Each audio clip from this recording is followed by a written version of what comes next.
Merci de nous regarder de partout à République démocratique du Congo, également dans la diaspora, sincèrement. Merci de votre fidélité à la chaîne de télévision Léon Joléo. Aujourd'hui, nous sommes le 2 mai 2024 et nous recevons en exclusivité Honorable Bienvenu Lutsumbi. Il est député provincial du Nord Kivu, élu de Butembo. Honorable Bienvenu Lutsumbi, bonjour. Bonjour, monsieur Manzegele. Ah oui, nous vous recevons aujourd'hui en exclusivité, c'est pour évaluer le 2 mois que vous êtes élu député provincial du Nord Kivu. Pouvez-vous évaluer ces 2 mois, honorable Bienvenu Lutsumbi? Merci beaucoup. C'est d'abord vous remercier de cet entretien, cette occasion de nous entretenir avec le public nous offerte. Et nous allons préciser que nous sommes l'honorable Bienvenu Lutsumbi. Nous siégeons à lieu et place de l'honorable Saïdi Balikwisha, qui a été doublement élu en ville de Butembo au provincial et puis en territoire de Béni au niveau national, lui qui est maintenant à l'Assemblée nationale. Dans la ville de Butembo, nous avons rejoint Goma depuis le mois de février et il fallait prendre part à la session extraordinaire d'ouverture de l'Assemblée provinciale du Nord Kivu et nous avons rehausser notre présence aux activités. Les cérémonies d'ouverture ont eu lieu et on a commencé par installer les bureaux d'âge. On a validé le pouvoir mandat des députés provinciaux du Nord Kivu. Et comme spécialement parce que nous fonctionnons sous un régime spécial de l'état de siège, il y a des activités qui devaient intervenir dans une session ordinaire qui ont été décalées pour cette session extraordinaire. Et c'est entre autres la validation de pouvoir des suppléants.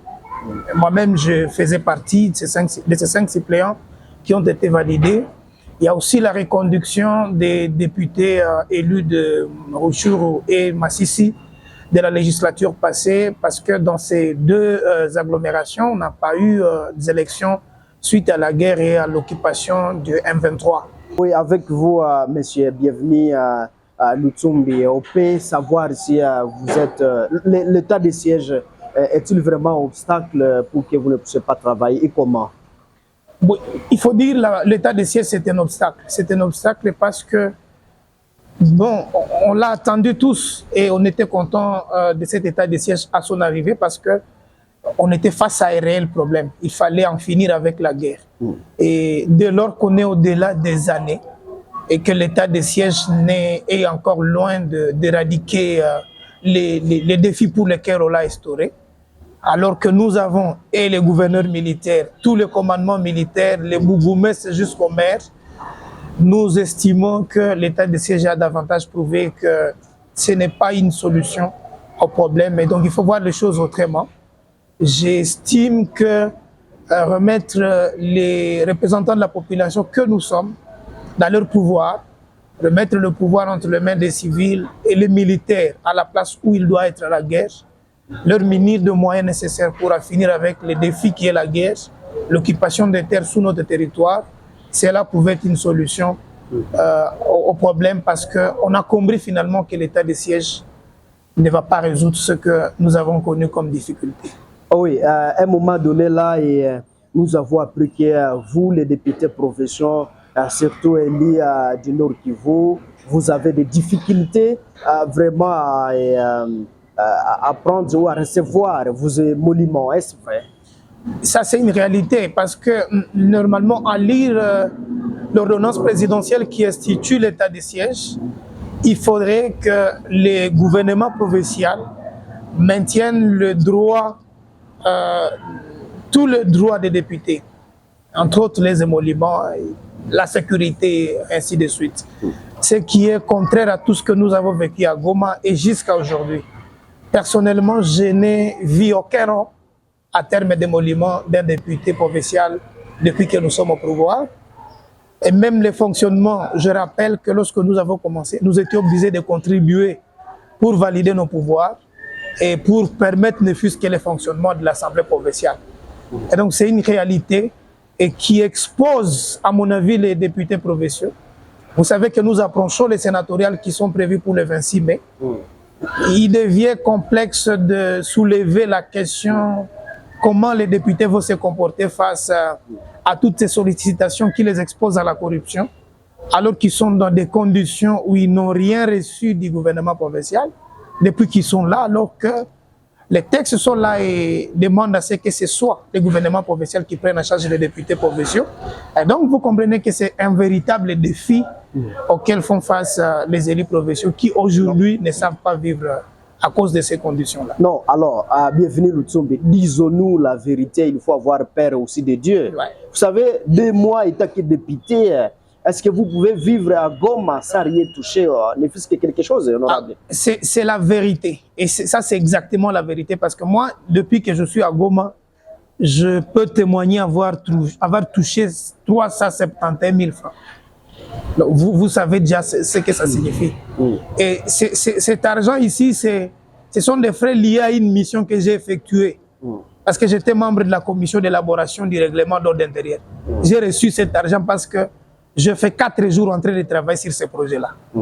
Et il fallait quand même un peu de jus à l'issue de ce grand travail, parce qu'élaborer, pour ceux qui le savent, élaborer un projet de règlement d'ordre intérieur pour une assemblée provinciale, ce n'est pas facile. C'est vraiment ça que moi, je peux avoir témoigné, touché. Il y a quand même aussi l'aspect où le gouverneur militaire a logé pendant 21 jours les députés provinciaux qui n'ont pas de domicile à Goma. J'en étais bénéficiaire. Mais après les 21 jours, nous avons été déguerpis des hôtels jusqu'à regagner des familles. Et donc, toute la session extraordinaire, j'ai passé la grande partie à famille. Je ne suis pas en train d'exposer l'État, mais j'ai dit la vérité. J'ai passé une bonne partie des montants à famille. Et après être expulsé de l'hôtel, il fallait regagner la famille jusqu'à la fin de la mission de la session extraordinaire. C'est pour ça que vous nous voyez à la base, parce que ici nous sommes chez nous, au moins ici nous pouvons loger sans payer. En conséquence, il fallait que chacun retourne chez nous. Alors, bienvenue à Lutsumbi. Vous, personnellement, comment vous appréciez l'état du siège ici à l'est de la RDC? Il ne faut pas être trop négativiste. Hein. Je pense qu'il y a quand même un apport. Il y a quand même un apport parce que avant l'état de siège, il faut le reconnaître, il y avait beaucoup de recettes de l'État qui ne parvenaient pas jusqu'au trésor public. Il y a les autorités de l'état de siège qui ont quand même permis cette traçabilité. Je peux vous donner l'exemple déjà à la base des gens comme le bourgmestre de la commune de Moussoussa, de Boulengera, qui ont quand même marqué leur temps en construisant des bureaux que leurs prédécesseurs ont laissés pendant des années. Et qui, à Moussoussa, où j'ai témoigné, l'argent n'entre plus de main à main. Tout passe par la banque, ce sont les notes qui doivent être acheminées à la... Ce sont quand même des petits exercices que je peux saluer personnellement, mais aussi d'un point de vue sécuritaire, il y a quand même un apport qui a été observé, parce que s'il faut parler de la guerre de l'ADF, de la bonne partie de la chefferie de Bachou, il y a quand même une accalmie, contrairement aux anciens temps. Et donc, un petit apport qu'il y a.